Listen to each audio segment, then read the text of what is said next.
March, toilet paper is king. Mothers use those squares the baby has pulled down hallways and through the legs of kitchen chairs. In March, when toilet paper is king, the children run and run and run outside. A turkey vulture at the peak of the house. Carolina jasmine, yellow, climbing the trees. Beautiful. The scent aloft, mixing with yelps and woohoos. Intoxicating. Midas touch. When toilet paper is king in the month of March.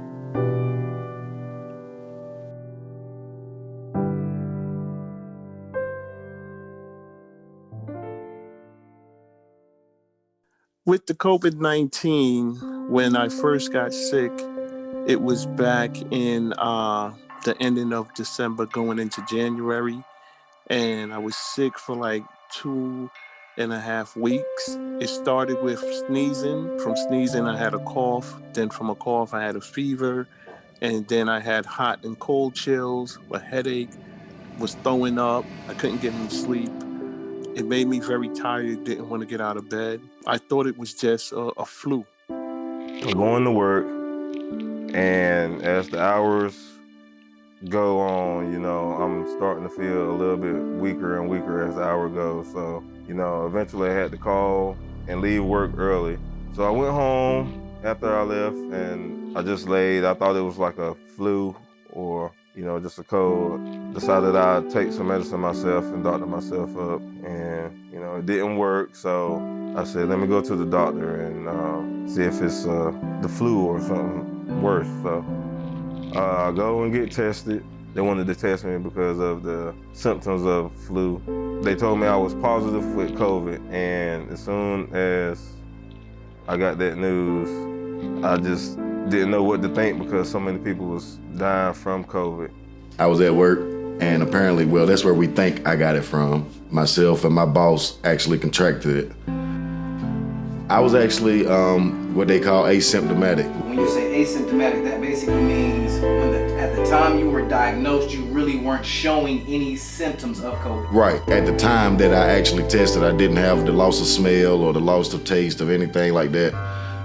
So really, it was just about trying to keep everybody else safe around me. The symptoms I had, some diarrhea, I had fevers all the time, so I was always having to take some medicine. I couldn't really eat because I couldn't taste. Later on, we found out that my kids and my wife had got COVID, so kids didn't have a whole lot of symptoms from COVID. They bounced back pretty quick. With all the deaths going on with COVID, I feel pretty blessed that my family made it through. Unlike some of the other stories that you'll hear, I never personally was affected by COVID by having the virus. When the pandemic started in March, I was about 3 months pregnant, and so was pretty much subject to having to spend the rest of my pregnancy alone, quarantined in the house. My son's father was deployed, so to say the least, it was a very lonely period of time. But I figured, I'll still be able to interact with people by doing basic things. Well, halfway through my second trimester, my doctor advised me that due to COVID-19 and the impacts of people of color and the impacts of pregnant women and all of this research that they didn't really have yet, that it would be safe for me to just not leave. It would be better for me to just not leave the house at all.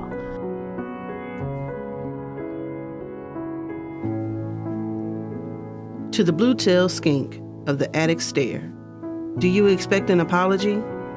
You are known for creeping, unseen, and I didn't. That is, see you until your silver belly gleaming caught trickling light from the transom window. You can't be buried, or flushed, or tossed into the gardenia. I need you now. Like the tinsel drape from evergreen in my childhood memory, your tail hangs. Like the white cream exposed after meticulously peeling back the caramel tube of a cowtail candy.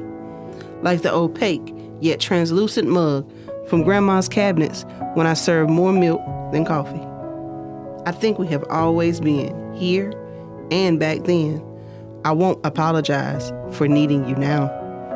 The facts are that Black and Hispanic people are way more symptomatic individuals to COVID-19 than any other group of people in our population.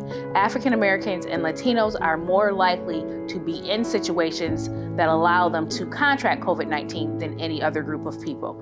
People of color have high blood pressure, diabetes, and other health problems that make them predisposed to any type of virus, including but not limited to COVID-19. One key to improving equality is gathering more accurate race-based evidence and research on specific groups of people, such as Black and Hispanics. So since making a full recovery from COVID, they've released a vaccine. Have you heard any information about the vaccine, and are you interested in potentially taking it? As far as the information, like, that's really the only thing you see on TV right now. Every story I've heard personally has literally been bad. I'm talking, like a couple of my friends said their parents took it and they've been in the hospital ever since.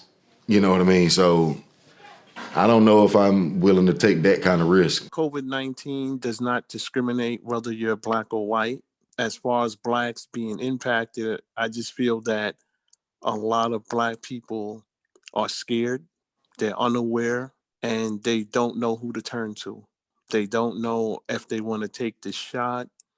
They don't know if they should. They're just unaware. They're just uneducated. You know, everyone is scared. My problem with this vaccine is not that they made it. I kind of want to see how a lot of people react to it first, because I'm not sure how my body would react. I'm a little nervous of that, but my problem is how fast it came about. It takes years to develop vaccines. I definitely don't want to catch COVID again, so if it's going to take me to take the vaccine, then I'll definitely do that. With the systematic racism in this country, do you think the vaccine that would be administered to quote unquote Caucasians or white people would be different from the vaccine they may administer to Hispanics or African Americans? To be honest, I can't say, because like I said, in my experience, like, I don't know about anybody else, but the friends that I'm speaking of are actually white. So, you know, I mean, if it seems like they're dying too at alarming rates. So I can't say that it would be just us that they're trying to screw over in this situation. I think it's just like they're trying to kill anybody over that 65 or older plateau personally.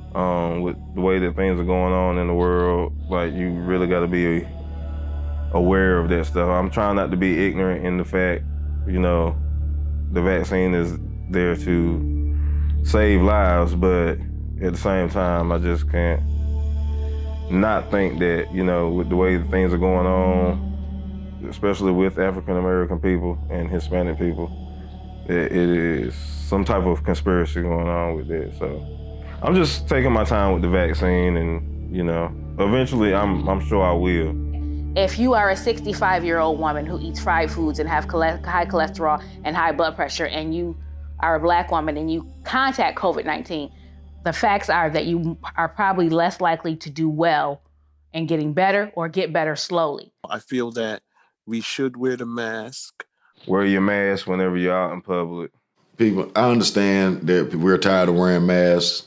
I understand that. Please just do it so we can try to get past this. You know what I mean? Like, don't get mad at your clerk at the gas station because they ask you to put a mask on. It's part of their company policy. It's not nothing that they're trying to do to piss you off. And like y'all, a lot of people really have to stop doing that, man, and understand that it's people trying to do something to keep people safe. Always wash your hands and keep hand sanitizer with you and use it frequently as long as you're out in the public, especially. But I feel like a lot of people will catch the virus. It will affect different people in many different ways. COVID is very serious. It's 400,000 people dead from COVID. So you definitely got to take it seriously. Just like any other virus or disease, COVID-19 is not disproportionately affecting Black people because it's COVID-19. It's disproportionately affecting Black people and all people of color for that matter, but specifically Black people because of the environments that we're in.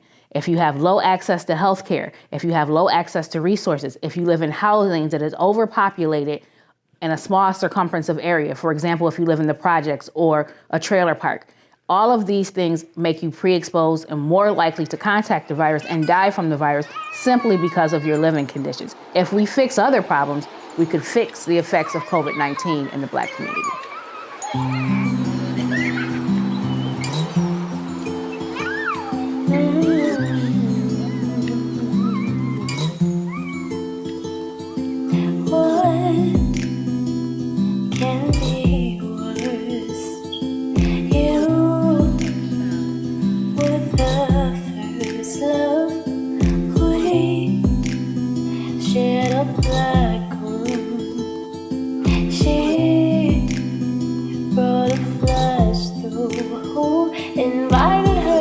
Syllables, never let you go. For words you told when you sold your soul.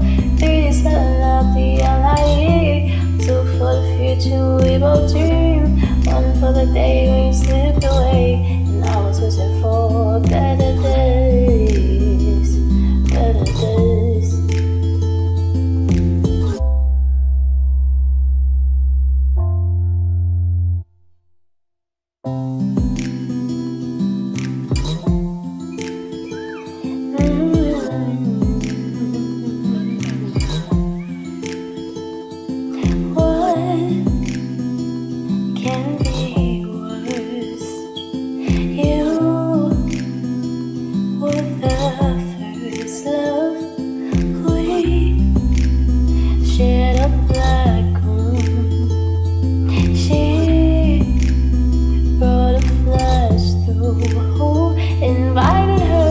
Syllables, never let you go. For words you told when you sold your soul. 3D spelling out the LIE. 2 for the future we both dream. 1 for the day when you slipped away. And I was wishing for better days.